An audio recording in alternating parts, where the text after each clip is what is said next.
Hello. Let me share. Okay, let me share. It's easier.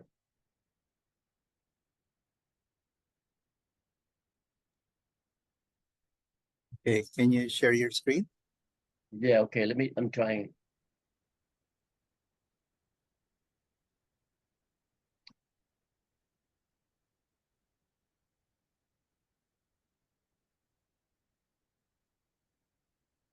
Can you see my screen now?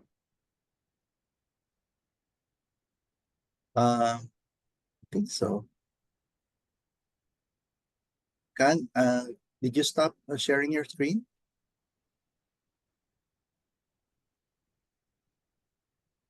Hello, Can? Kind is quiet. Okay, Uh, yeah. Okay, can you go to your second screen, Tony? second screen. I don't have second screen. It's doing something. Oh, there. Okay. All right, right Oh, here. there you go. Let me test. Okay. Okay. Let me test. Oh, kind is controlling the screen. Oh, let me see. Okay, can you share again?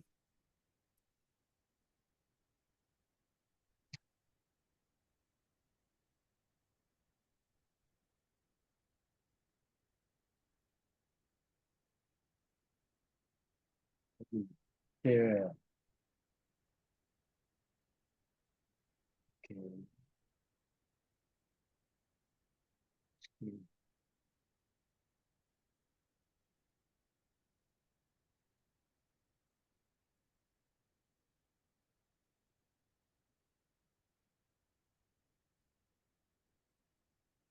Oh, there you go.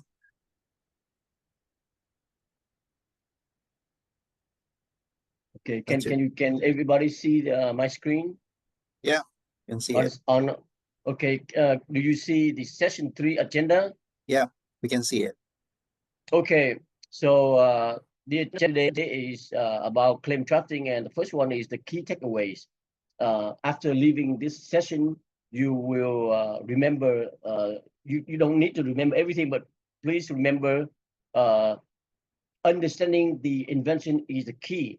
You have to be able to understand the invention hand downs. I mean, you understand very well, and you can tell a brief. I'm giving an example at the end of this session, and you will see what I mean. You need to be able to understand to the point that you can describe the invention very simple in 2 sentences, and you will see it at the end of this session. And the third thing to remember is to practice, practice, and practice. There's no shortcut. There's no other way around. You need to sit down and practice. At first, you would write a very clumsy, a very basic claim, but later on, you keep practicing, you will become very sophisticated. Okay, and the next one we talk about the importance of the claims, why the claim is so important. And the following, we talk about the grammar, the basic grammar of the claim. The claim has its own grammar and its own structure and its own language. It has its own uh, uh, structure. And then we talk about subject eligibility, which is important today because of artificial intelligence. Some of the claim will, if you misdraft it, it will be rejected under 101, which is abstract. And you be careful. It's something to keep in mind when you draft about method claim and artificial intelligence and software, computer software, and business methods. And then we talk about definiteness of the claim under 112B. Claim had to be clearly defined, had to be precisely drafted and clearly define your boundaries, the scope of the claim. And then we talk about commensurability of the claim and the description. Next, as I said earlier, we have an example of a chooser. And then lastly, we have a question and answer. Next slide.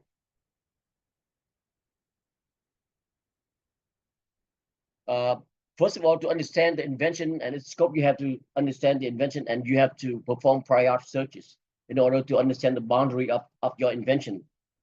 The claim must be supported by and be commensurable with the specification. You cannot, the claim cannot be too narrow, which is not supported by the description, and nor can it be too general, or too detailed, or too general, or which is not also supported by, you will see example later, by the description. They have to be commensurable in scope, and that the description, the figures, and the claim have to be equivalent. They have to support each other, so that a third person, when read the claims, will understand your claim, and go back to the description and the drawing, we understand the claim, and they support each other. The claim term need not to be exactly the script, the term of the description, but it has to refer to the same thing. And you have to include, you have to think of many embodiments as possible that within the scope of the invention, in order to make your patent valuable. You will see embodiment example later on.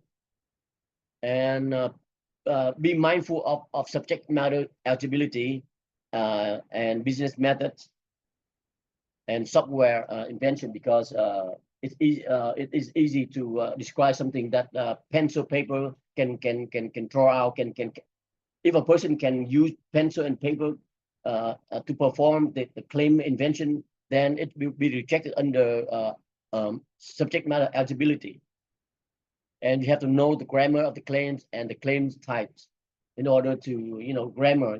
In order to write an English sentence, you have to know the grammar. Same thing with the claim. Claim has its own grammar and its own type and its own structure. And then you have to read and study claim model. You have to be studious, and then you have to pick up patent cases and read the claim, and learn how they draft the claim, understand the invention, and understand how they draft the claims. Then you learn from the pro. And then lastly, you have to practice and practice. There's no secret. So those are from my experience. Do you have any questions so far? Hello? None so far, but you can all put your questions on the Q&A part. Okay. Because yeah, and then the judge, Guy Rich, said it very exactly, like the name of the game is the claim. In his article, he said that, and it strikes everybody right away, because everybody understand the claim, the importance of claim. It is because the claim is like a property boundaries. You have to describe your property exactly in order to protect your property, right? In this figure, you see on the top left corner, you have prior art. Based on your search result, you have your boundary. You define your boundary of your invention, not only by the invention itself, but by the prior art. And then look at the and then in the middle left, you see the search results. And then on the bottom left, you claim on a different invention because you don't understand the invention. You may intrude into this area if you don't understand. And then on the right bottom corner, there's unclaimed territory because you misunderstand the claim, and you give it free, the claim element, to the public. If you don't claim it, they call unclaimed territory. When you describe your invention, but you don't claim, you give it to the public, right? Because everything is based on the claims. Tony, can you make it full screen, your slide? Full screen. Yeah, Full mine screen. is full screen already. But Full screen. on PowerPoint, you can do a full screen. Full screen. Slideshow on the menu, you have slideshow on the Menu. menu. Yeah. Slideshow. I know you can go back. Go back. And on the top menu, you have slideshow. Can you see it? File, home, insert, design, transitions, slide. There's a slideshow there on the top menu. Remote control shows web seminar more.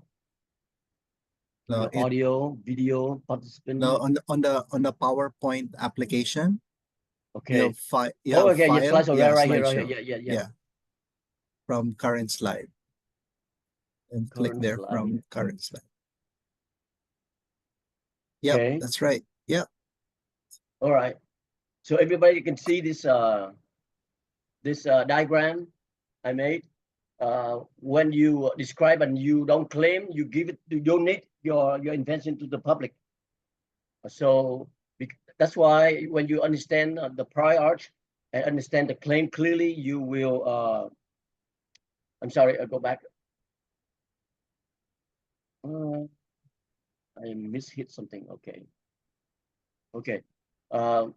When you so you have to understand your invention exactly very well, and you understand the prior art search in order to clearly define your invention.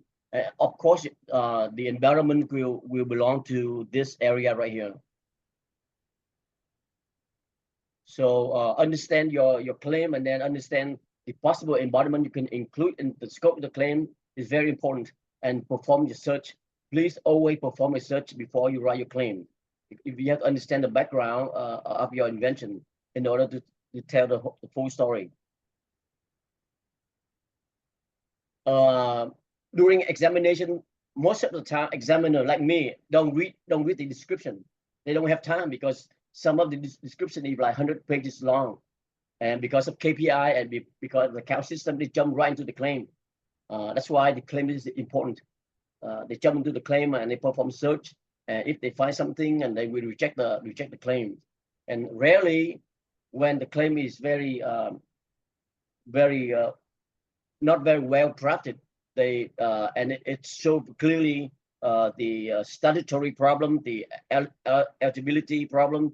They will read this description, and the issue of your invention is based on strictly on the claim, and the examiner must provide the reason for allowance to give you the patent based strictly on the claims.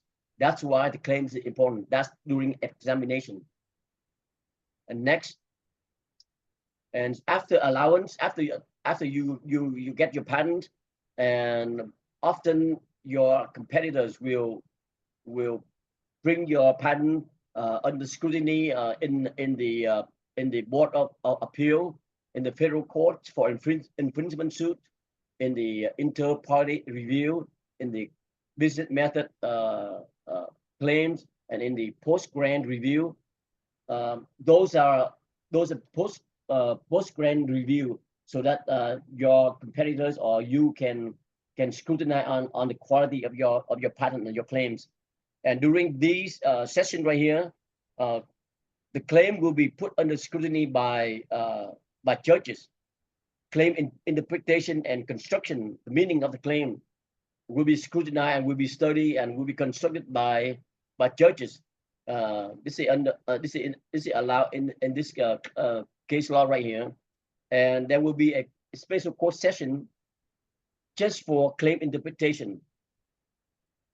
They will sit down, judges and expert witnesses, attorney, paralegal, inventor, everybody sit down and determine the scope of the claim by study every word and every claim element. Next, this is an example of claim construction. They put your claim on your left hand side, and they put the interpretation and the construction of your claim on the right hand side, and they compare, and they dispute, and they come up with the final interpretation of the claim. So that's why claim drafting is so important. Next, claim grammar. The most basic thing we talk right now is the claim grammar. The claim defines the invention, like I showed the picture above, and all aspects are legally enforceable. All damages determine payment, damages, and infringement is based strictly on the claim. And The claim, like I said earlier, commensurability. The claim must conform with the description and your drawing, your figures. The terms and phrases used in the claim must find clear support and antecedent basis. I'll give example of antecedent basis later on in the example. So everything had to be integrated together to connect together in order to give a good claims and patent value. So in claim you cannot have a statement that price your invention or any statement of purposes, and although will be strike out, will not be considered. The examiner will pass by those will ignore those statements if you include it in the claim, but please do not include those statements in the claims. The claim has its own grammar and its own structure, and those will not be considered, so don't bother to put in there. And the claim is a single, every single claim is its own invention and its own merits.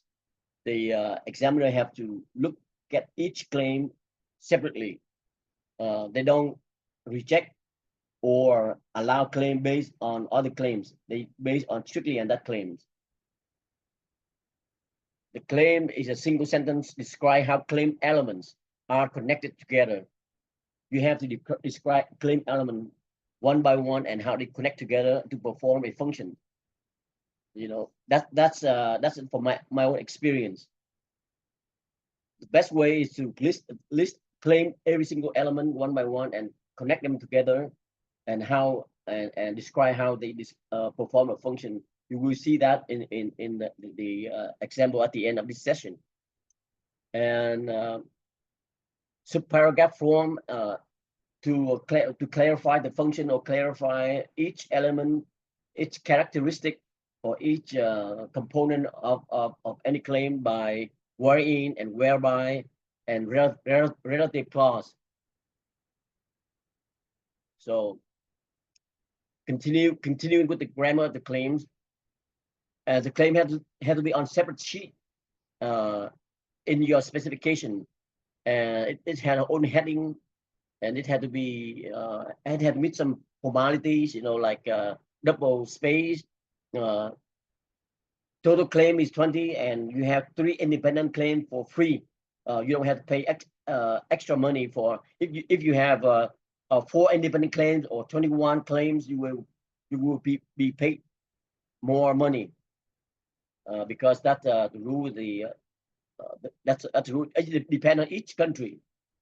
But in the U.S., 20 claims and 3 independent claims are free. The claim define the boundary and what is and what is not protected in the invention. It's begin with a capital letter and end with a period. These are easy. And the claim is requirement by the law, by the statute 112B. It is required by the law. It is statutory requirement. You must have a claim in there. Unless you file a provisional application, you don't need to write a claim. But for non-provisional, for regular application, you have to have the claim. So 135 U.S. Code section B states that the specification shall conclude with one or more claims, particularly pointing out and distinctly claiming the subject matter. In order to meet this one, you have to list out your element one by one and how they connect together and to perform a specific function. And the claim, continue with the grammar of the claims. You can review this later, but basically the claim is a run-on sentences. There's no period in one claim, no period, only semicolon, colon, and relative clauses. And each claim is one invention only. It cannot include more than one invention. You cannot repeat. For example, if claim 2 and claim 3 are the same, they will try. You will be asked to remove the redundant claims. So when you when you first refer to an element of the claim, you use indefinite article like a or an, and then when you refer it again, you have to use the or set. So to clearly point out the claim element. The anonymous claim like I claim a device that's described above or in the drawing. That claim will not be allowed. So claim have to be write out element by element, how they connect together and how they perform a function. Any disclosed but unclaimed embodiment could be dedicated to the public. You give away. So this is a strategy that depends on the inventor and on your business objective. Next, the claim have three main parts. A preamble will recite what type of claim it is. It's product claim or method claims or chemical composition or anything. You have to tell what is you want to claim, and following that is a transitional phrase to describe the element and describe the scope of your invention. Comprising is an open-ended. It's very broad. Comprising commonly used in mechanical invention, in electrical invention, but they not very. Sometimes they're not very useful in chemistry, in biotech, or in BCP. BCP stand for biotech, chemistry, and pharmaceutical. And then consisting of is a close-ended. Anything you list out will be confined to the element that you recited. For example, a pain reliever drug consisting of ABC, that's all you have. Whereas in comprising, you can have other elements. So the consisting of and consisting essentially of usually used in chemistry, in BCP field of technology. So claim drafting is very technology dependent. So if you are a mechanical engineer, you will draft differently. If you're chemistry, you're a chemist, or you're a biotech, or you're an AI engineer, claims that you draft differently. So you have to select each transitional phrase carefully to describe your claims. So it's very when you become advanced claim drafter, it depends on the technology that you're working on. And there's many books and articles about claim drafting for your area of invention. For example, you can search for like chemistry, how to draft a chemistry claim, how to draft biotech claim, how to draft especially artificial intelligence claims, how to draft business claim. In the US, business method is allowed as an invention. And next, now as a type of claim, there's a three main type of claims. Before we have a preamble, transition body, right? And that's the structure. Now we have type of claim. A caption claim is two-part claim that describe the prior art and the improvement. For example, a widget comprising an X and an Y, and the improvement comprising. If you change the pencil from circular body into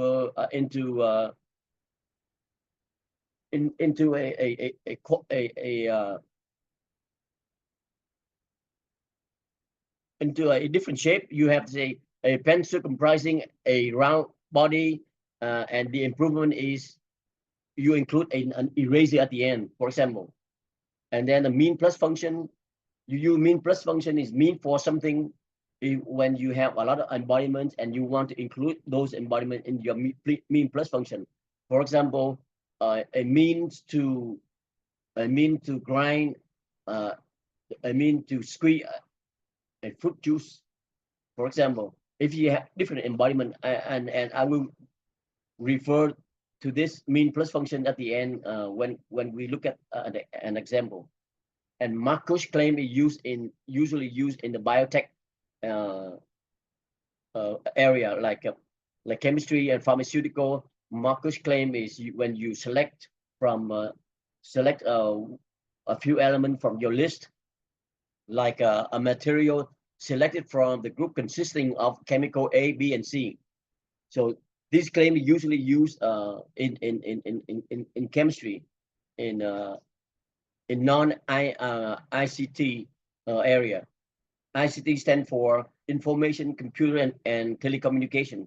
So there's two areas in patent world, like ICT and BCP. ICT is like electrical engineering, like telecommunication, like information, like AI, robotics, stuff like that, and mechanical. And BCP is for like biotech, chemistry, biology, stuff like that.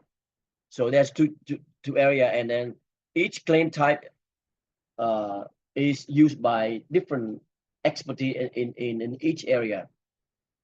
So you have to be careful and to select your claim transition. Next.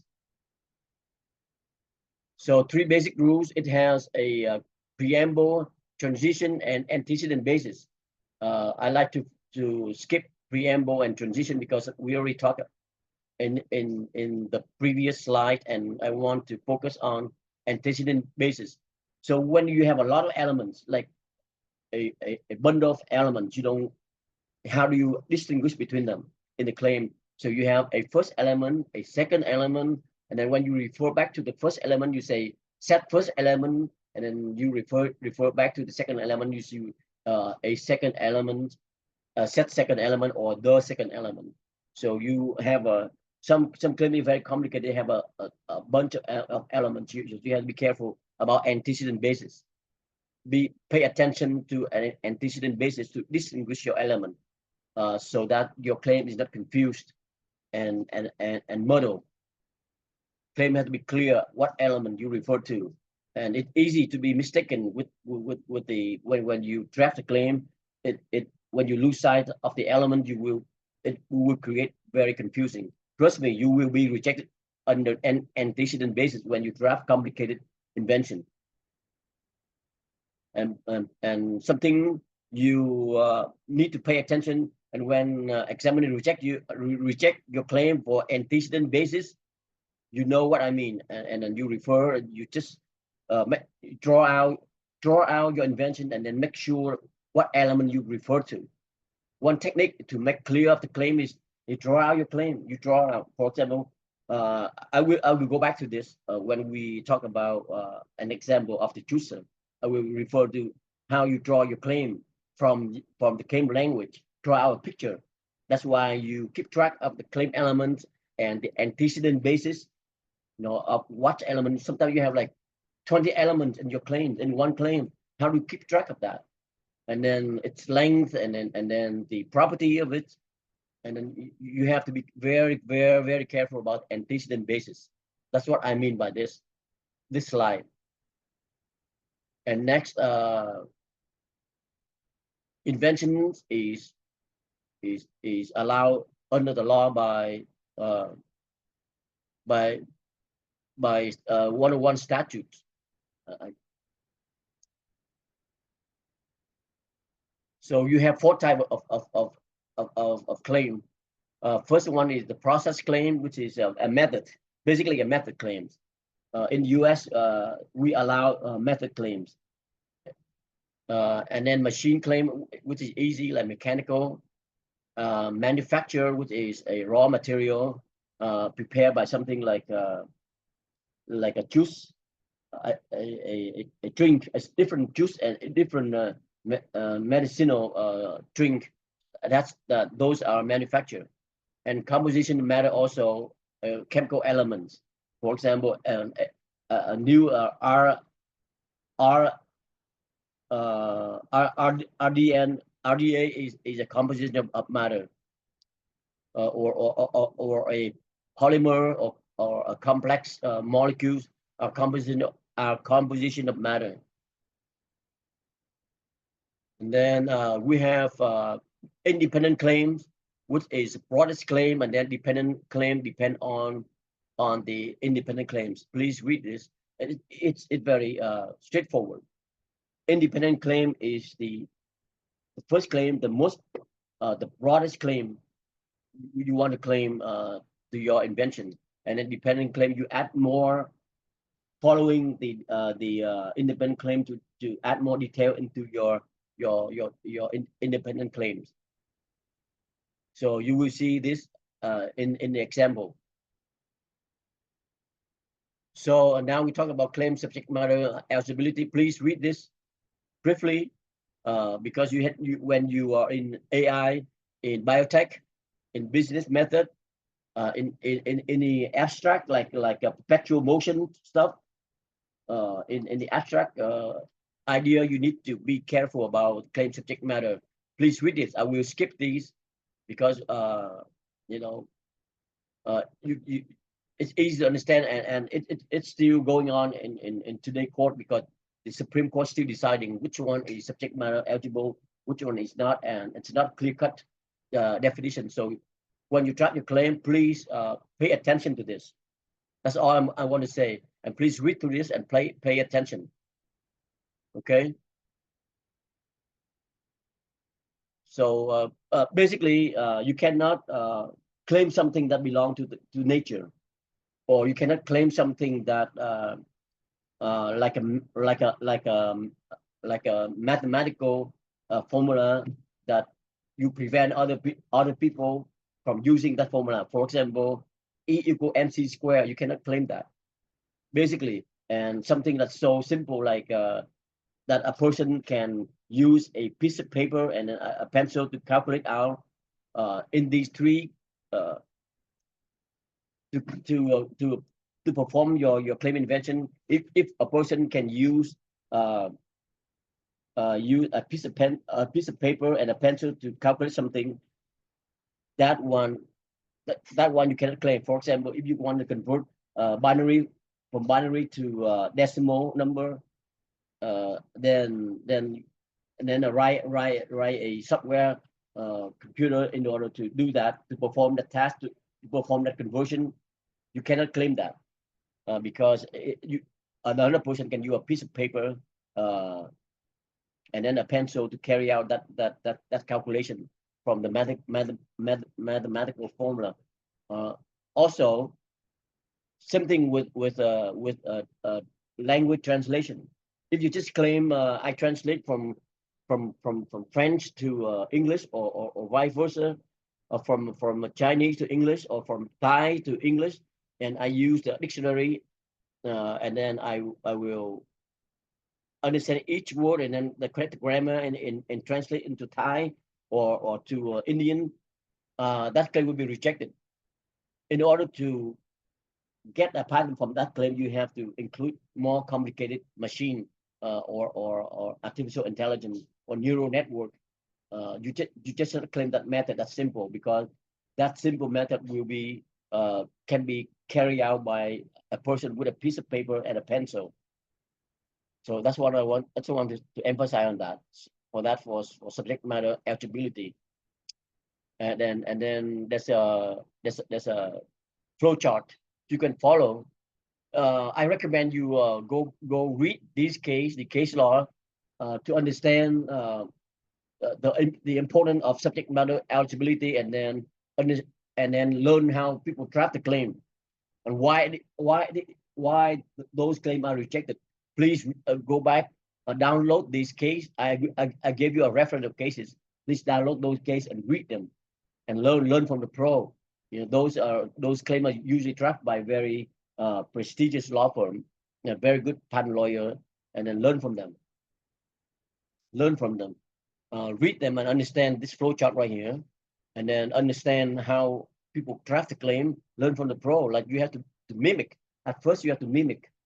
from the pros, like learn how to talk, learn how to play a musical instrument. You have to mimic first.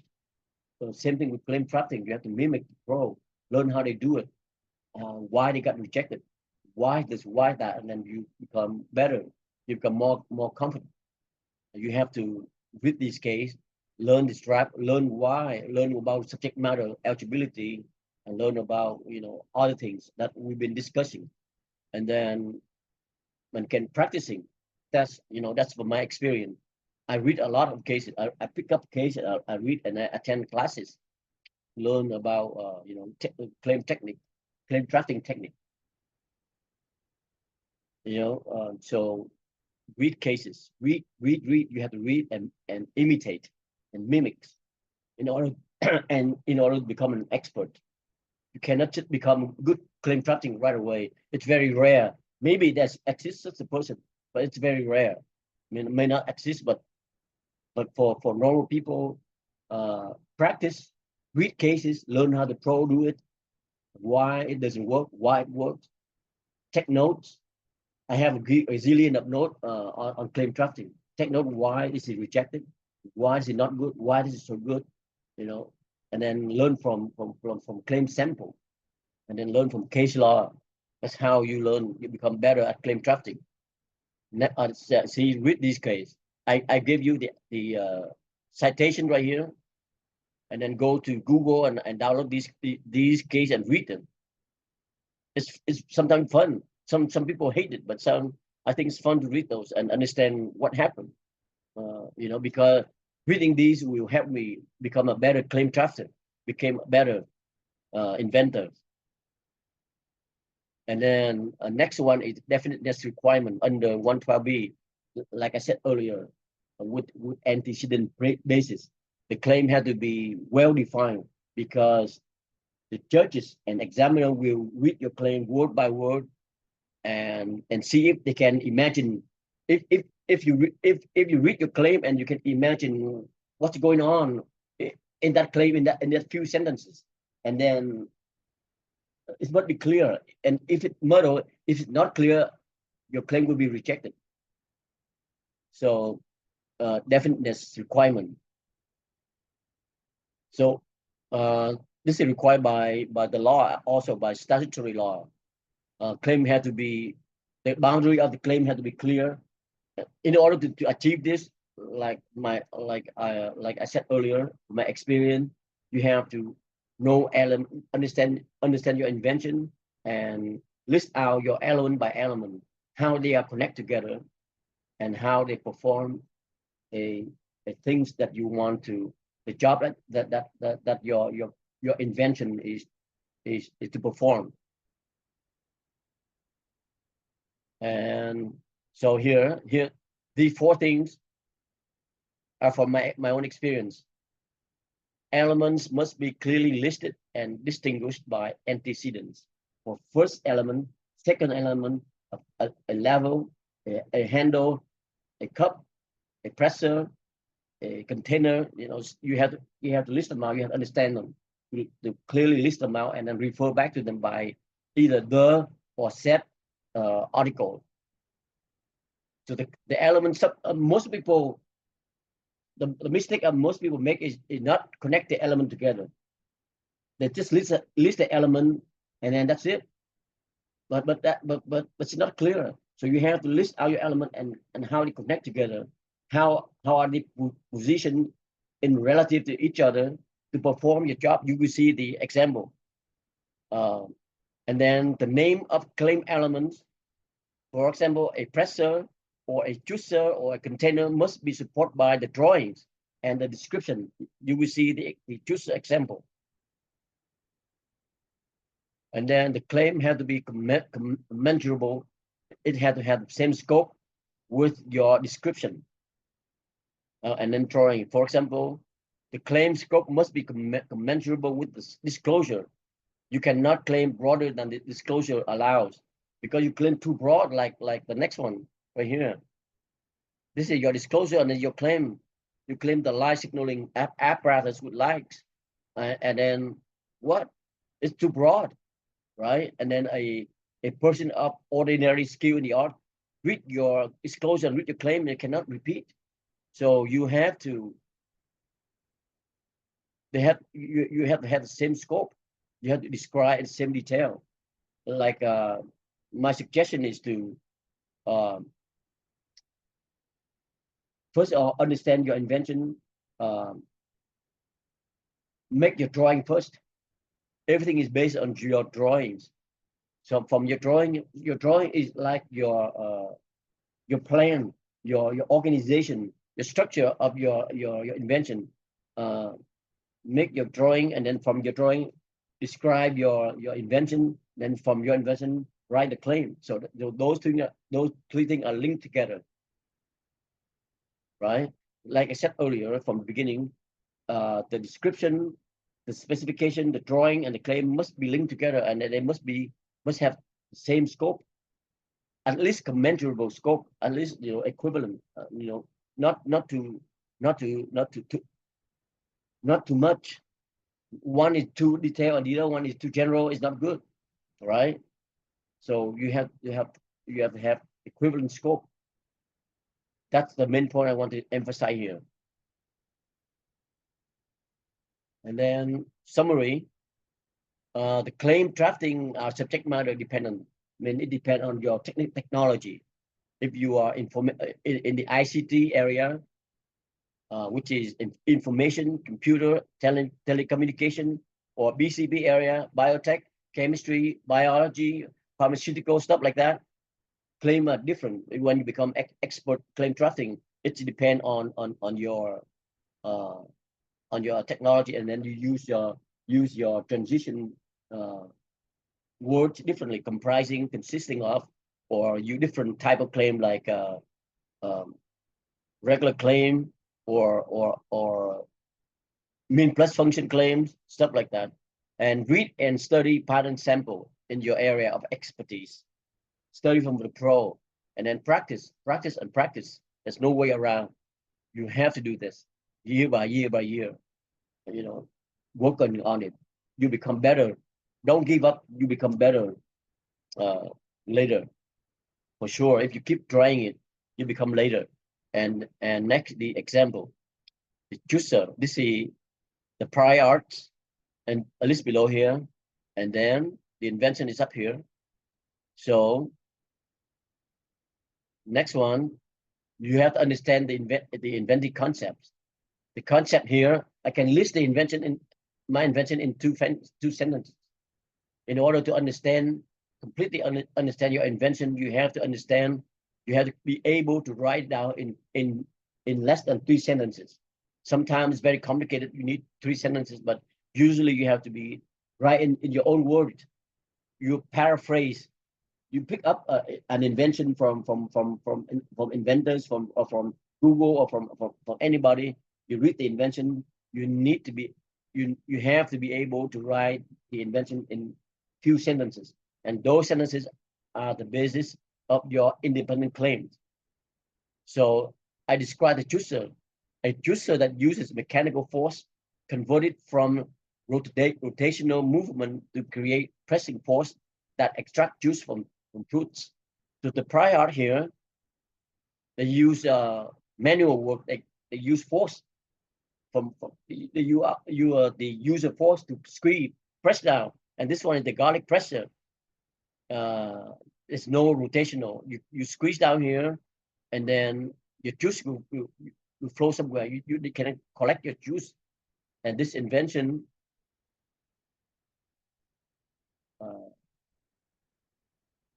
the juice to squeeze and collect the juice into a container without waste or spillage.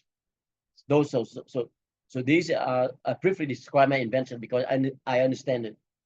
Next one, how many embodiments are there in your invention? So even though the inventor did not describe the electrical that use motor, but as a good pattern practitioner, you have to be able to add in embodiment that broaden the invention of your clients. For example, even though I don't describe here, any mechanical, right? But can I use mechanical here? Of course I can, right? Right? Even though the inventor described this mechanical, right? A crank, rotation crank here to press this thing down, and you put your juice here like a orange juice on an orange here, and you crank this will move down and squeeze, and the juice is collected here, no waste. And then the leftover and the remainder is contained in here. All the seeds, all the contained in here. So you move down, but the inventor did not tell you that this is a mechanical, but you as a good as an experienced inventor, as a good claim drafter, you have to add in here. It's possible a rotor here, and then you press a button, and then this can rotate, and it press down, right? To broaden the claim, the value of your invention for your inventor. So in a manual crank, you crank from your hand, the cup can move up. That's one environment. In the other environment, the pressure can move down to press the orange juice, the orange, right? And then in the same thing in the electrical crank machine that include a motor, you can move the cup upward or move the pressure downward in order to extract the juice. Those are quick embodiment, maybe more, but those are basically the embodiment that I can put into this invention. And then I simply draft the independent claims based on my understanding of the invention. So you usually they recommended to include a apparatus claim here is a juicer, and a method claim and others type of claim in order to broaden your claim invention, right? Just like properties, you want your property as large as possible, right? As more area as possible. Same thing here in the intellectual area. You have to enlarge your scope as much as possible by including different type of claims. And you have to understand the claim. In order to do that, you have to understand your claims, the invention very well. So a juicer comprising. So I use the juicer is the preamble. It begins with a capital letter, and this is preamble here, and then I use a transitional phrase comprising, because this is mechanical. I don't want to use consistently of, consisted of, or consisted essentially of. I don't want to use that because it will limit my claims, right? So I use comprising, even though I list here, but it may include more. A cup having a plurality of openings. A collecting bowl placed directly below said cup. See, a first cup is an antecedent, and when I refer to that cup the second time, I use set, or you can use the cup for collecting a juice from said fruit. So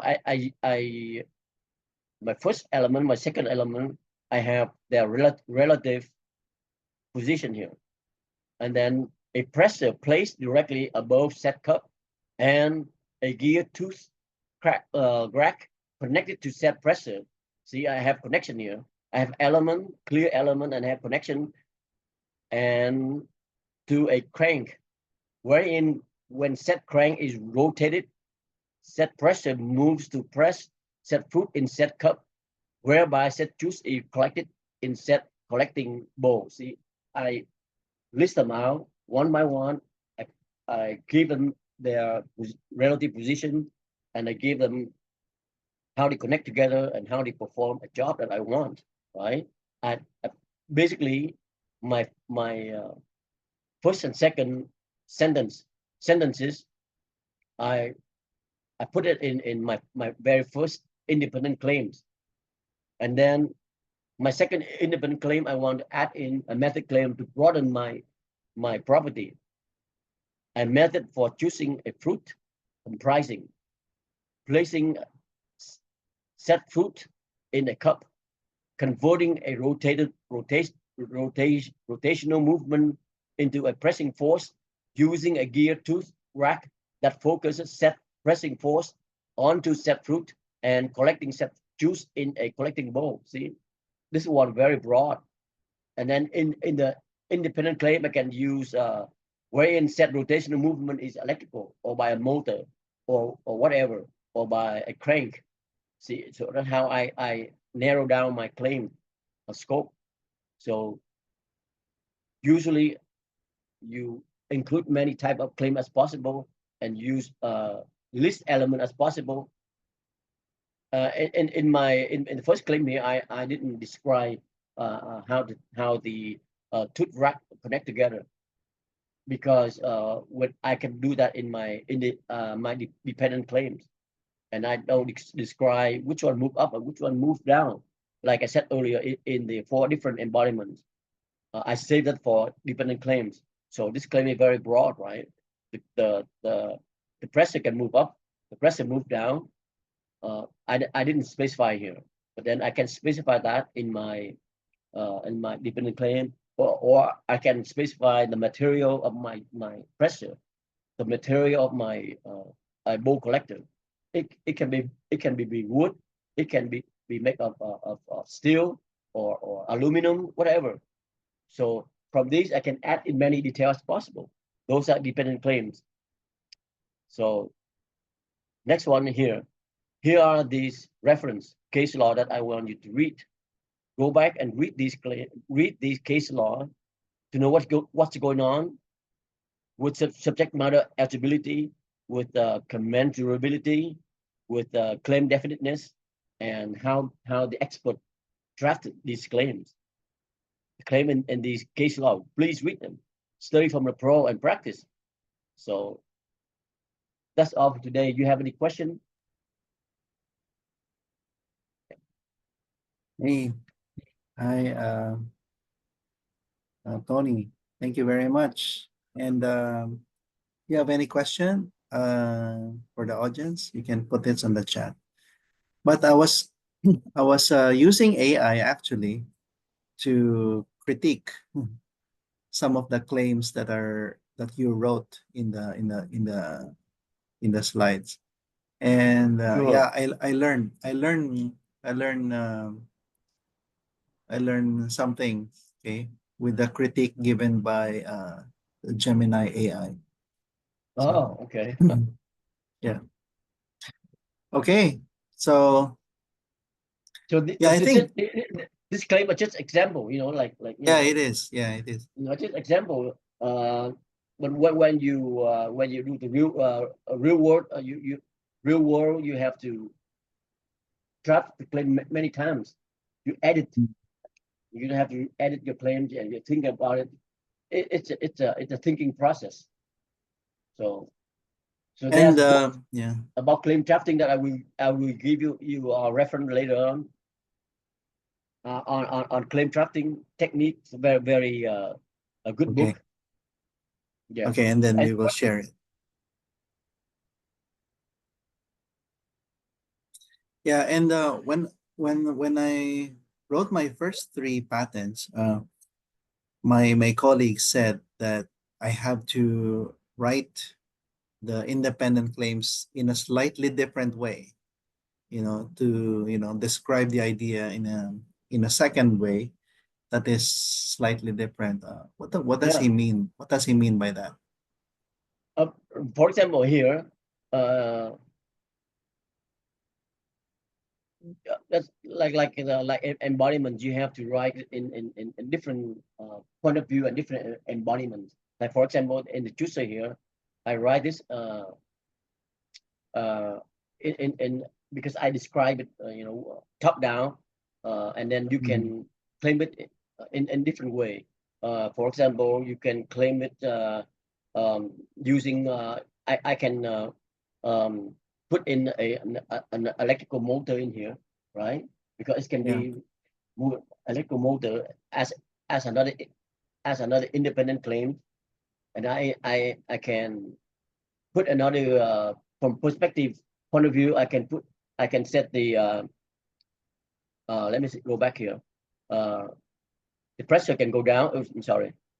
The pressure can go down, or in another claim, Pressure go, um, float goes up. the cup go up, right? Same thing, but because you want to block people from design around your invention.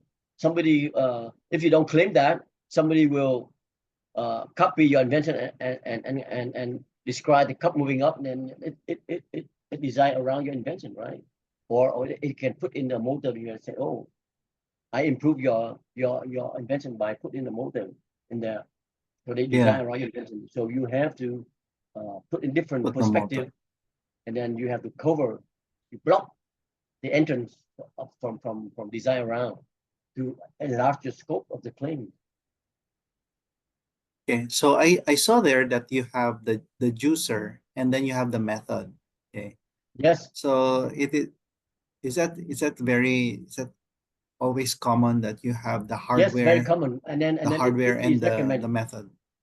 Yeah, and it is recommended by the expert, by by people who are in this area for a long time, and then you have to I'm sorry, you have to use different type of claim, like apparatus claim, method claims, and then sometimes you have to use System. computer claim, system claim, yes, Yeah, or method and system. yeah, system claim, yes. For example, if your invention about a motor, improve the Carnot cycle of a motor, right? And then only after you claim your motor, with improvements, you can put the motor into a car.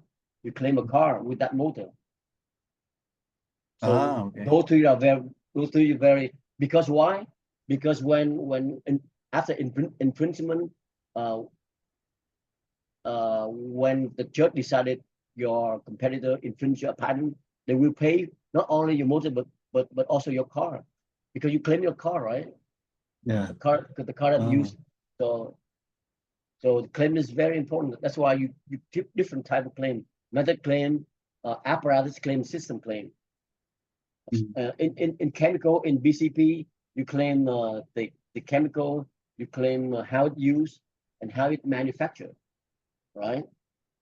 How it used and how it manufactured, how you take it reactant A, you allow it to react with reactant B, you come up with a product that can cure cancer, for example, and then you have to claim how it used by injecting it into it, and then you put an electric field, so your drug will generate heat above 47 degrees C that will kill your cancer cell. That's how it used, right? So yeah, so what I got from that is that when you're writing the claims, you also imagine how That's right. how the litigation will proceed when there is an infringement. Like Yes. how how it will play out in court and what damages are going to be Yes, and paid then for. also, in addition, you have to imagine how your clients sell your claims, how you sell the product, that environment Yeah. your claims, So how to trap people trap people into infringing your invention, or how you push them away when they read your when they see your product and they see your claim, they don't want to infringe, they want to make another product because there's no way without infringing your claims. So the claim is very fun to me. Maybe so I'm weird because I think claim is fun because it's only technical. I have to learn about business and have to learn about the legal aspect of it, how it carry out in court. Yeah. it almost looks like it actually looks like an art, the art of Yes. defining the invention using this interesting language, legal language. Yes. Use your imagination. Always use your imagination. When you read an invention, understand it, and then use your imagination and search for background to understand where your competitors are, where the prior art's located, and then use your imagination to expand the invention, the scope of your client invention or your own invention, whatever, so that you have the most benefit out of it. Okay, great. So do we have any question from our audience? Seems like So I, I, well, I will I will provide a name of the claim drafting book. It's very okay, yeah. because the mechanics of claim drafting, and Vlad We will will share it. provide that yeah to you. Okay. No questions. We don't have any question. So in that case, we are concluding our session tonight. Thank you very much, Tony, for sharing from a unique perspective from a patent examiner. I don't think there's someone who is more expert in or more experienced than an Please examiner. remember, by the examiner, they don't read the description. They jump into the claim right away Yeah. Wow. because they don't have time. Sometimes they don't have time and they don't waste time. And sometimes they jump into the claim right away. And then from reading the claims, they imagine they draw out your claim mentally, and then they search. They go into the database and they search for it right away. They don't waste time to read the description. Okay. Most of the time, Wow. rarely they So read who, the description. so who will read the description? Is this during litigation or for just during for the other litigation inventors? or unless the claim is poorly drafted, right? And they suspect that the claim are not supported by the description, and they will skim through this description to find fault of the claim. Because Okay. if you experience, you read the claim and you see something wrong here, and then they use their experience or their instinct to go back to the description to Okay. find fault of your claim. Their job to reject or you have to allow. Most of the time they want to reject first because they don't want to Yeah. allow right away unless the claim is so good and the technology is so new that they allow right Mm. away, but rarely, like 90% they will reject and then they want to find fault of the claim. Yeah. Yeah. Right. So Okay. Thank you very all right, much, thank you Tony. everybody. Thank you very much. And Good luck. see you all soon. And Yeah. hope to have coffee with you soon, Tony. Okay, sure. Okay. See All you. right, Thank you thank very you. much, everyone. Thank you. And that concludes our session on claims drafting. Thank you. Okay.